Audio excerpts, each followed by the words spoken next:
पूजनीय मातृशक्ति, मुनिगण, आचार्य महानुभाव, ब्रह्मचारी गण, भाष्य भूमिका वेद नित्य हैं, ये हमारा विषय चल रहा है। स्वामी दयानंद ने एक प्रमाण दिया कि ईश्वर का ज्ञान नित्य है। जैसे पूर्व में इस सृष्टि की रचना परमेश्वर करते रहे, अब भी उसी ज्ञान के आधार पे ये सृष्टि रचना की है और आगे भी जितने कल्पांतर होंगे उनमें भी उसी प्रकार से सृष्टि रचना करेगा। प्रमाण दिया सूर्य चंद्र मसौ धाता यथा पूर्वम कल्पयत। सूर्य चंद्र मसौ, यह स्वामी दयानंद इसका अर्थ कर रहे हैं, अस्य अयम अर्थः, इसका ये अर्थ है। इस इतनी पंक्ति का मंत्र पूरा है। संध्या के मंत्रों में जो अघमर्षण हम मंत्र बोलते हैं, 3 मंत्रों का पाठ करते हैं, उनमें से ये एक है। सूर्य चंद्र ग्रहणम उपलक्षणार्थम। सूर्य और चंद्र का जो यहाँ ग्रहण किया इस मंत्र में, ये उपलक्षण के लिए है, अर्थात उदाहरण मात्र है।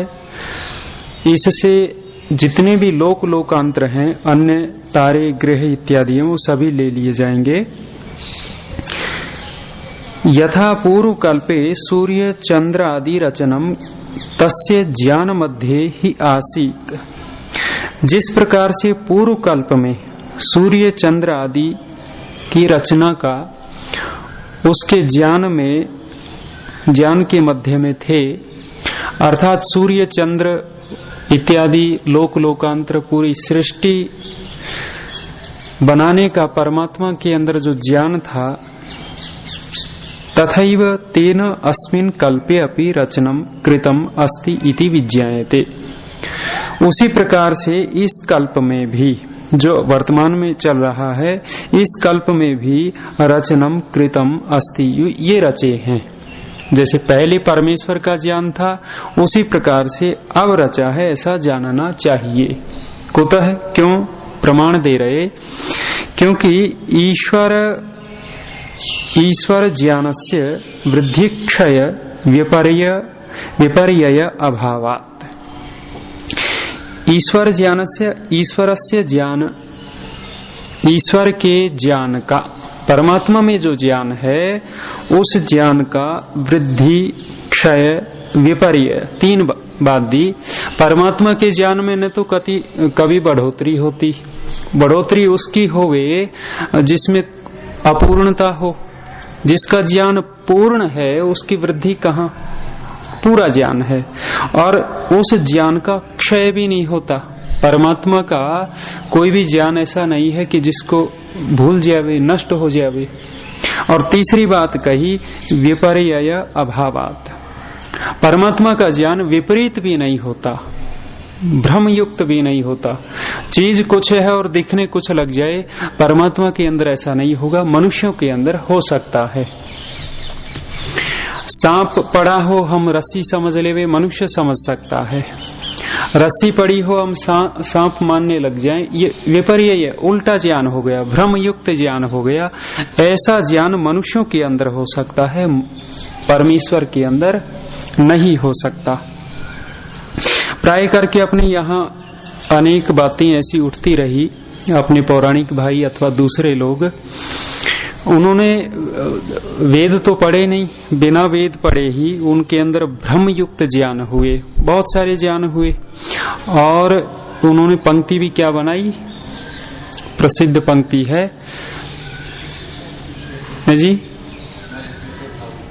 वो भी है, गीता की पंक्ति है ये तो। एक और, जैसे वेद को तो पढ़ा नहीं और बिना पढ़े ही कुछ प्रचलन हो गया, यज्ञों में मांस इत्यादि का, माताओं को वेद न पढ़ाने का, शूद्रों को वेद न पढ़ाने का ये प्रचलन हो गया। और युक्ति कहाँ से निकाल दी? इति श्रुते है, कहने लगे ये वेद में लिखा है, स्त्री शूद्रो ना धीयाताम इति श्रुते है। यहाँ कह दिया कि वेद में ऐसा लिखा है स्त्री और शूद्र पढ़ ही नहीं सकते, पढ़ना उनको पढ़ाना नहीं चाहिए। अब ये वेद में तो है नहीं ये पंक्ति, दोष कहीं का है और आक्षेप किसी के ऊपर कर दिया।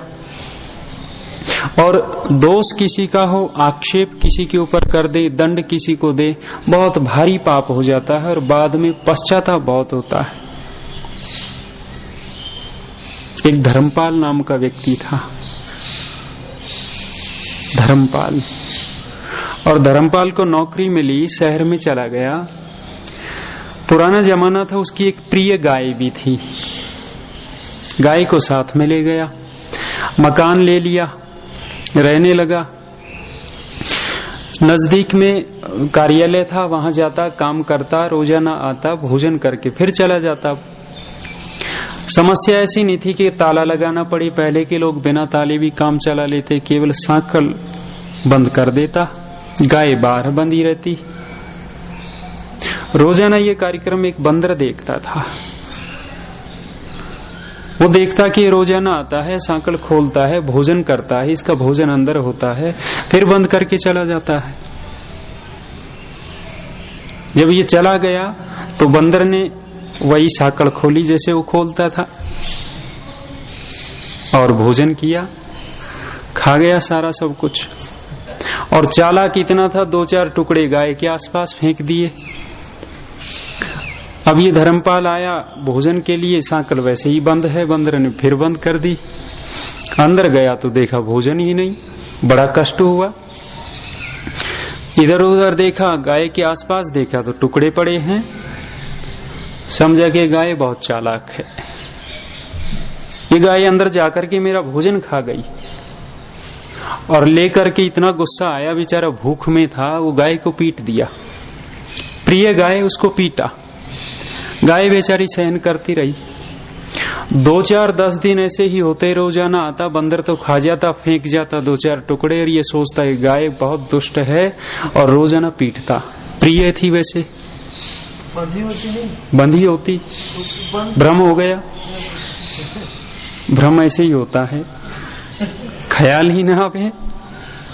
किसी मित्र से चर्चा की, भी बड़ी समस्या है, ऐसे ऐसे हो रहा है। बोले तू साइकिल बंद करके आता है और गाय बंधी रहती है, तू बांध के आता है और जाता है तब भी बंधी रहती है। हाँ, बोले ऐसी ही स्थिति होती है। बोले पगले, छिप करके देख, कोई न कोई और गड़बड़ मिलेगी।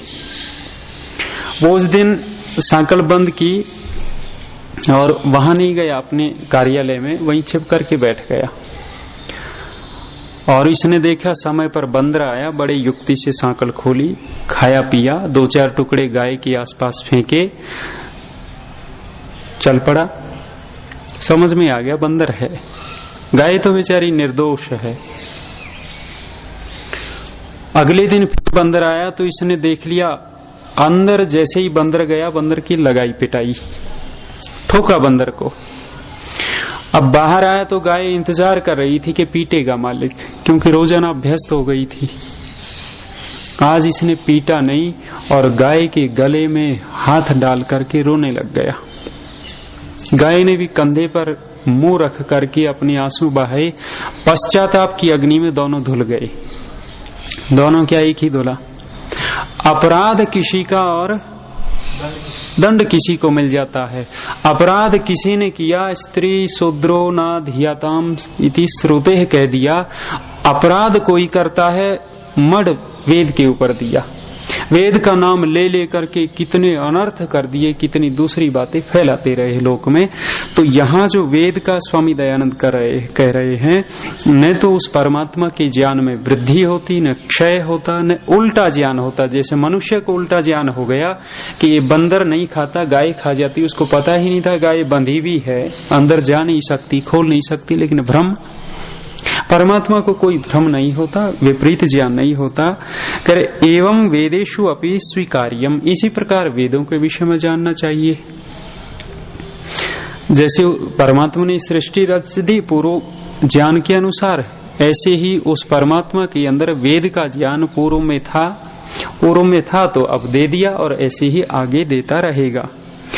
वेदानाम तेनैव स्वविद्यातः सृष्टत्वात्, वेदों का उसकी अपनी विद्या से रचित होने से, अर्थात परमात्मा के अंदर वेद का ज्ञान भरा हुआ था और उसने वेद ज्ञान रच दिया, बना दिया वेद को।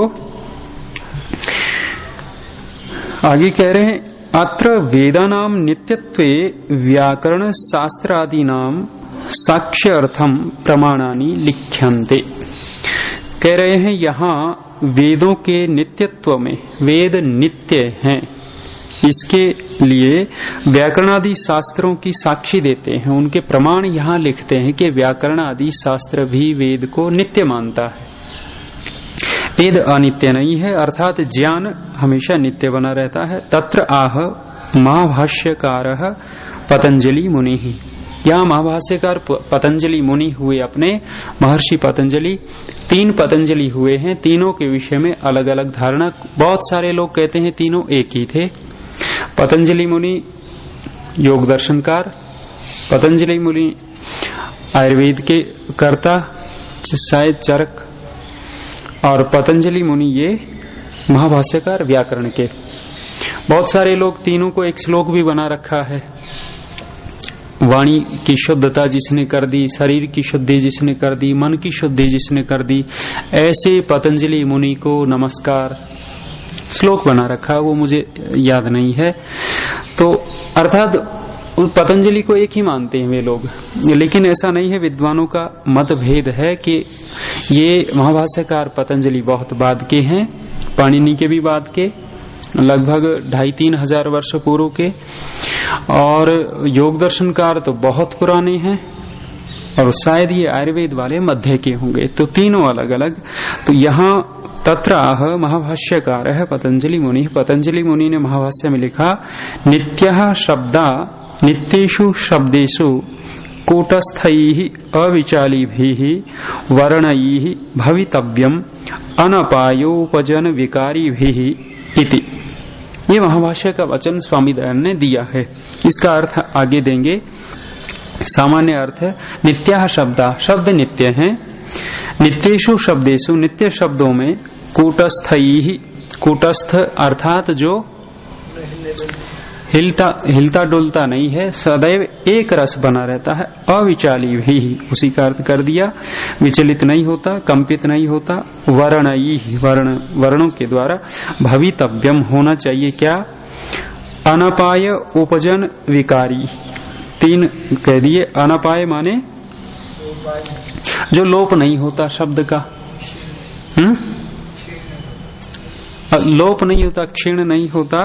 और उपजन कहा जिसमें जोड़ना वृद्धि इत्यादि नहीं होती, और विकृत नहीं होता, विकारी भी इति।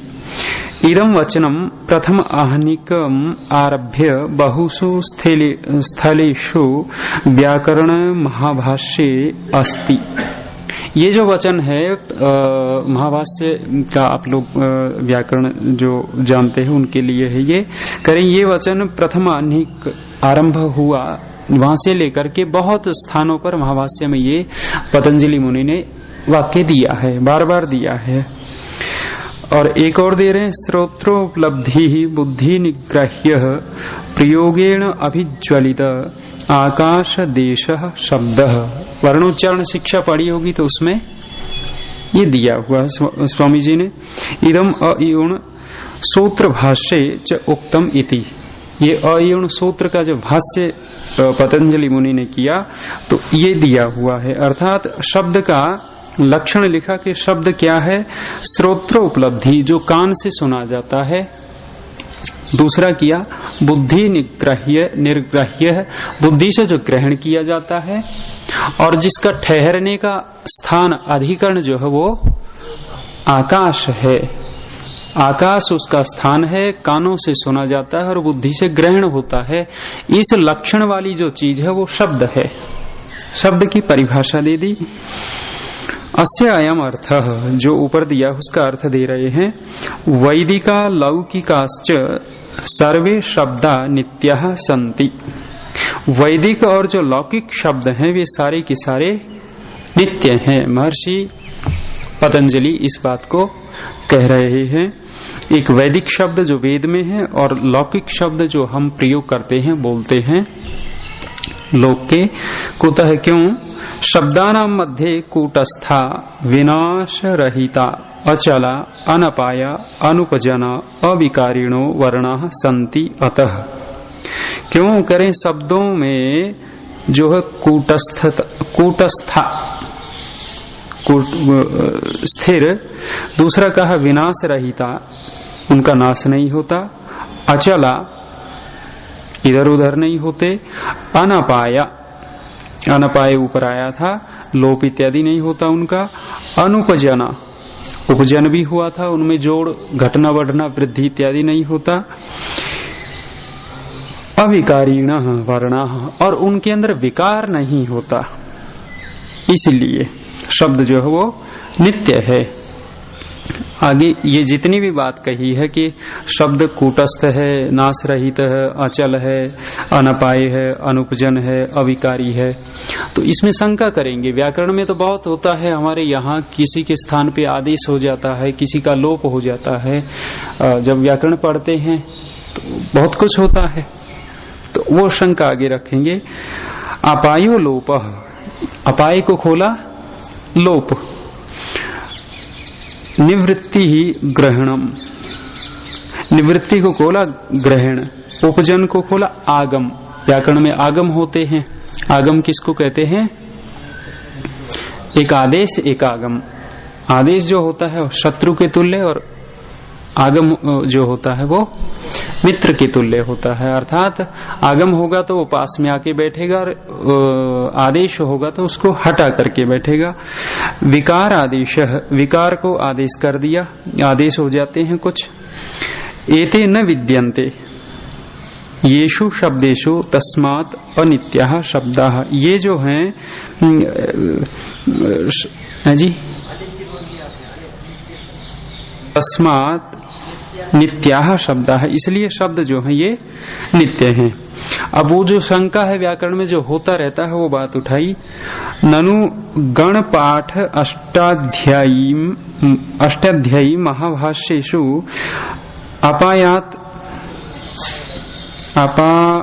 अपायादयो विधीयन्ते पुनः एतत् कथम संगच्छते। करें गणपाठ में, अष्टाध्यायी में, महाभाष्य में ये सारे के सारे अपाय आदि जो घटना बढ़ना, लोप होना है, आदेश होना है, वो सारा का सारा कहा है। फिर आप ऐसी बात क्यों कह रहे हैं कि ये नहीं होता, इसलिए शब्द नित्य है। इति एवं प्राप्ति ब्रूते महाभाष्यकार, ऐसी प्राप्ति होने पर महाभाष्यकार पतंजलि कह रहे हैं सर्वे सर्वपद आदेशा दाक्षिपुत्रस्य पाणिनेः एक देश विकारे ही नित्यत्वं नोपपद्यते। श्लोक दे दिया, ये सारी बातें जो कही उसका शंका का निवारण करने के लिए श्लोक दिया और शब्द को नित्य ठहराया। इसका अर्थ स्वामी दयानंद ही कर रहे हैं, वही हम देखेंगे। इदम दादा घ्वदाप सूत्र दिया अष्टाध्यायी के प्रथम पाद में ही, शायद 19वां सूत्र होना चाहिए, 19वां ही होगा, 19वां ही है, पता लिखा हुआ इसमें भी। तो ये दा धा घ्वदाप ये संज्ञा सूत्र है। दारूप वाली, धारूप वाली जो धातुएं हैं उनकी घु संज्ञा होती है, अदाप, दाप और दैप को छोड़ करके, ये अर्थ है। इस सूत्र के ऊपर महाभाष्य का वचन मिलता है, जो मुख्य बात स्वामी दयानंद देना चाह रहे हैं। अस्य अयम अर्थः सर्वे संघाताः सर्वेषां पदानां स्थाने आदेशा भवन्ति। इसका यह अर्थ कर रहे हैं कि सर्वे संघाता, जो संघात रूप में एक शब्द बनता है, सर्वेषां पदानां, सब पदों के स्थान में आदेश होते हैं। कुछ शब्द ऐसे होते हैं जिनके स्थान में पूरा का पूरा आदेश है, जैसे अस्तेर भूः, भ्रुवो वचि, इत्यादि सूत्र हैं। अस धातु के स्थान में भू आदेश पूरे के स्थान में हो गया, ब्रू के स्थान में वच आदेश हो गया तो पूरा ही हो गया। तो ऐसे करें, पूरे संघात के स्थान में आदेश होते हैं। अर्थात शब्द संघात अंतराणाम स्थानेषु अन्य शब्द संघाता प्रयुज्यन्ते करें। अर्थात शब्द संघात जो एक शब्द है उसके स्थान पे दूसरा शब्द प्रयोग कर देते हैं। जो अभी उदाहरण दिया हमने, तद यथा वेद पार गम ड सु भू शप टिप इति एतस्य वाक्य समुदायस्य स्थाने वेद पारगो अभवत इति इदम समुदायांतरम प्रयुज्यते। व्याकरण का विषय है। कह रहे हैं कि उदाहरण दिया, जैसे वेद पार गो अभवत एक शब्द है, इसको बनाने के लिए व्याकरण की प्रक्रिया, वेद पार तो अलग है ही, गम धातु ड प्रत्यय गमेर डह औणादिक सूत्र होगा शायद, अष्टाध्यायी का तो नहीं ना, गमेर डह ड प्रत्यय कर दिया और फिर ग बन गया तो सुबंत बनाने के लिए सु हो गया, और अभवत करना था तो भू शप टिप करके बनाया है। तो ये सारे इतना सारा है, तो इसके स्थान में जो है वो वेद पारगो अभवत इति इदम समुदायांतरम प्रयुज्यते, उसके स्थान में ये शब्द रखा जाता है। अस्मिन् प्रयुक्त समुदाये गम ड सु शप टिप इति एतेषाम अम ड सु अम ड उ शप ईप इति एते अपयंती इति केशांचित बुद्धिर भावती। कह रहे हैं ये जितने बीच में शब्द आए, वेद पारगो अभवत बनाया, और जो दूसरे शब्द कह रहे हैं ये जो हट जाते हैं, ऐसा कुछ लोगों की बुद्धि बनती हो शब्द बनने में। जैसे भवती बनाते हैं हम, भू शप टिप, तो शप का अवस्था है, श और प का लोप हो जाता है, टिप में प का लोप हो जाता है, भू को भो हो जाता है। ये जो अंतर हो रहा है और वो लोप हो गया, कोई ये जाने कि ये शब्द हट जाते हैं बीच वाले, ऐसा किसी की बुद्धि बनती है तो सा भ्रम मूला एवं अस्ति, वो भ्रम मूलक है। हटता वटता कुछ नहीं है, स्थान में कुछ नहीं आता। क्या होता है, कुतः क्यों? शब्दानाम एक देश विकारे च इति उपलक्षणत्वात्।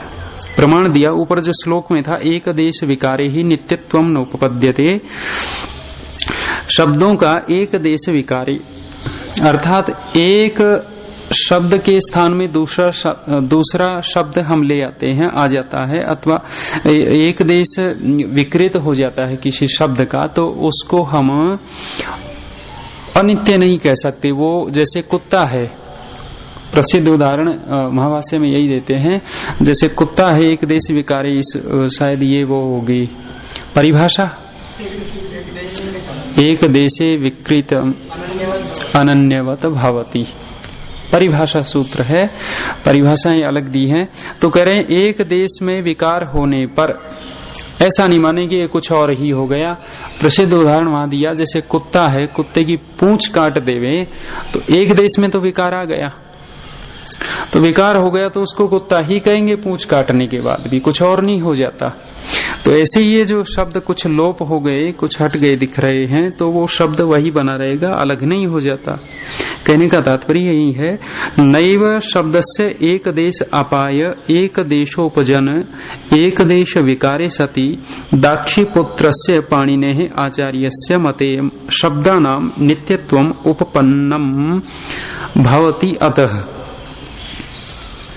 नैव शब्दस्य, शब्द के एक देश हटने पर, अपाय हट जाने पर, एक देश उपजन अथवा उसके स्थान में कोई आगम आने पर, एक देश विकारे अथवा विकृत हो जाने पर। दाक्षीपुत्र से पाणिनि की मां का नाम था दाक्षी, तो कह रहे हैं वो दाक्षी का पुत्र जो पाणिनि आचार्य है, उसके मत में शब्दों का नित्यत्वम उपपन्नम भवति। अतः वो नित्य तो बना ही रहता है। पाणिनि मुनि इस शब्द को नित्य ही मानते हैं, भले ही उनमें ये हटना जोड़ना इत्यादि हो रहा हो। तथैव अट आगमे भू इति अस्य स्थाने भो इति विकारे चैवं संगति ही कार्य इति। अभवत हमने बनाया तो अभवत में अट आगम आता है, लुंग लंग लिंग क्षुदात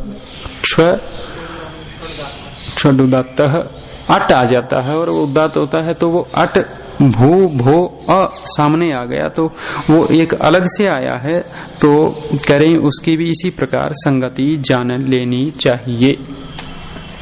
और जो अगली बात कही थी श्रोत्रोपलब्धि, उसको खोल रहे हैं। श्रोत्र इंद्रियेण ज्ञानम यस्य बुद्ध्या नितराम ग्रहीतुम योग्य उच्चारणेन अभिप्रकाशितो यो यस्य आकाशो देशो अधिकरणम वर्तते। शब्द को खोला, श्रोत्रेण ज्ञानम यस्य, जिसका श्रोत्र इंद्रिय के द्वारा ज्ञान होता है, बुद्ध्या नितराम ग्रहीतुम योग्य, और जो बुद्धि से निरंतर ग्रहण करने के योग्य है, उच्चारणेन अभिप्रकाशितो, उच्चारण के द्वारा जो अच्छे प्रकार प्रकाशित होता है, यस्य आकाश देशः, देश को कोला अधिकरणम अस्ति, जिसका अधिकरण अर्थात स्थान आकाश है, सह शब्दो भवतीति बोध्यम, वो शब्द है, उसको ऐसा जानना चाहिए। शब्द का लक्षण ये है। अनेन शब्द लक्षणेन अपि शब्दो नित्यः एव अस्ति इति अवगम्यते। इस शब्द के लक्षण से भी ये पता लग रहा है कि ये शब्द नित्य है। क्यों? शब्द का आधार जो है वो आकाश है और आकाश को नित्य ठहराएंगे। आगे कहेंगे ये कथम, क्यों? उच्चारण श्रवण आदि प्रयत्न क्रियाया क्षण प्रध्वंसित्वात्। करें उच्चारण श्रवण आदि जो क्रिया होती है, हमने बोला और दूसरे ने सुना, तो ये जो क्रिया है वो करें क्षण प्रध्वंसित्वात्। बोला और हमने वो वाणी तो नष्ट हो गई। अब वाणी नष्ट हुई है, इससे क्या पता लगता है कि ये जो उच्चारण क्रिया है ये नष्ट हुई है, शब्द नष्ट नहीं हुआ। तो शब्द जो है वो नित्य है।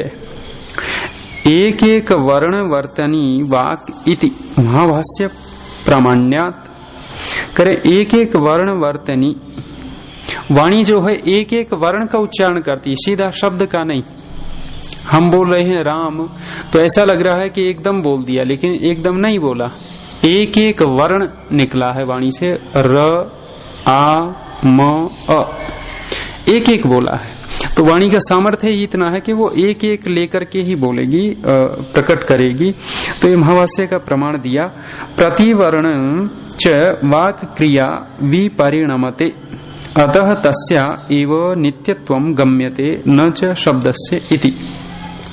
प्रतिवर्णम, प्रत्येक वर्ण वाक् क्रिया, वाणी की जो क्रिया है वो प्रत्येक वर्ण में विपरिणमते, परिवर्तित होती रहती है। पहले कुछ वर्ण है, फिर कुछ बदलता जाता है, फिर बदलता जाता। अतः इसलिए तस्या एव अनित्यत्वं गम्यते, उस वाणी का अनित्यता है। अनित्य जो हो वाणी है, न कि शब्द अनित्य है। न च शब्दस्य इति, वो शब्द के विषय में ऐसा नहीं होगा। अर्थात शब्द तो नित्य है और वेद जो है वो शब्दमय है, तो वेद भी नित्य है। जो हम बोलते हैं ये वाणी की क्रिया नष्ट होती है, न कि शब्द नष्ट होता। इसमें और बहुत सारे आगे प्रमाण स्वामी दयानंद देंगे। अभी व्याकरण का प्रमाण दिया, अब आगे दर्शनों का प्रमाण दे करके स्वामी दयानंद वेद को नित्य सिद्ध करेंगे। और सिद्ध ये तो सिद्ध है ही, कुछ लोगों ने अनित्य कहना शुरू किया, इसलिए ये बात लिखनी पड़ रही है। आज इतना ही। ओम का उच्चारण। शांति पाठ। ॐ द्यौः शान्तिरन्तरिक्षं शान्तिः पृथिवी शान्तिरापः शान्तिरोषधयः शान्तिः वनस्पतयः शान्तिर्विश्वे देवा शान्तिर्ब्रह्म शान्तिः ॐ शान्तिः शान्तिरेव शान्तिः सामा शान्तिरेधिः ॐ शान्तिः शान्तिः शान्तिः।